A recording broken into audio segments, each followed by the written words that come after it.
முருகனுடைய கந்தசஷ்டி கவசம் ரொம்ப சக்தி வாய்ந்தது, ரொம்ப சிறப்பு வாய்ந்ததும் கூட.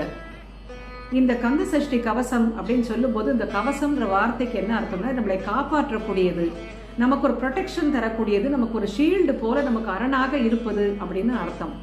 இந்த கந்தசஷ்டி கவசத்தை தொடர்ந்து நம்ம சொல்வதாலும் கேட்பதாலும் நமக்கு பல நோய்களிலிருந்து நம்ம விடுபட முடியும். இந்த கந்தசஷ்டி கவசத்துல சில வரிகள் வரும். நாசிகள் இரண்டும் நல்வேல் காக்க, பேசிய வாய்தனை பெருவேல் காக்க, முப்பத்திருவல் முனைவேல் காக்க, செப்பிய நாவை செவ்வேல் காக்க, எண்ணிலம் கழுத்தி இனிவேல் காக்க, இப்படின்னு சில வரிகள் வரும்.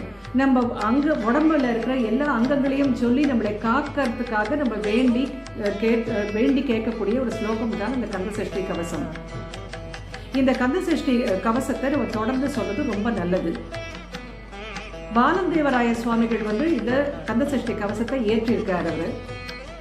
இந்த ஸ்லோகத்துல இந்த கந்தசஷ்டி கவசத்தை சில முருகனுடைய பீஜாட்சர மந்திரத்தையும் அவர் இதுல சொல்லியிருக்கிறார்.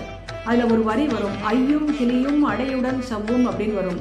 இதை நம்ம ஐயும் கிளின்னு படிச்சா கூட இது உண்மையிலே என்ன அர்த்தம்னாக்க ஐம் கிளீம் ஷவ்ன்ற முருகனுடைய பீஜாட்சர மந்திரத்தை தான் இது சொல்றது.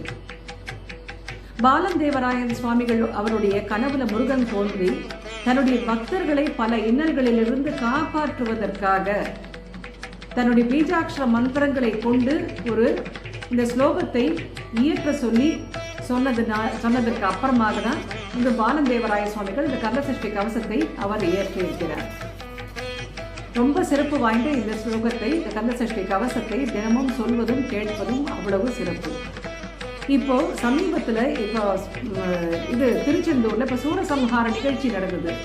அந்த நிகழ்ச்சியில நிறைய பேருக்கு நமக்கு தெரியும், முருகன் தன் தாயிடம் இருந்து வேலாயுதத்தை பெறும்போதும் சரி, இந்த வேலாயுதத்தை இந்த சூரபத்மன் மீது எரியும் போதும் சரி, எப்படி அந்த அந்த போராட்டத்தில் எப்படி அவருக்கு உயர்த்து கொட்டியதுன்னு நம்ம நிறைய பேர் பார்த்துருப்போம், கேட்டும் இருப்போம். இது எவ்வளோ ஒரு மெய் சிலிர்க்கிற நிகழ்ச்சி இது. இதெல்லாம் முருகன் இருக்கிறார் என்பது இது ஒரு சான்று. இந்த கலியுகத்தில் தன்னுடைய பக்தர்களுக்கு கூடவே துணையாக பல விதத்தில் இன்னல்களிலிருந்து அவளை காப்பாற்றுவதற்கு முருகன் இருக்கிறார் என்பது இதுதான் ஒரு உதாரணம்.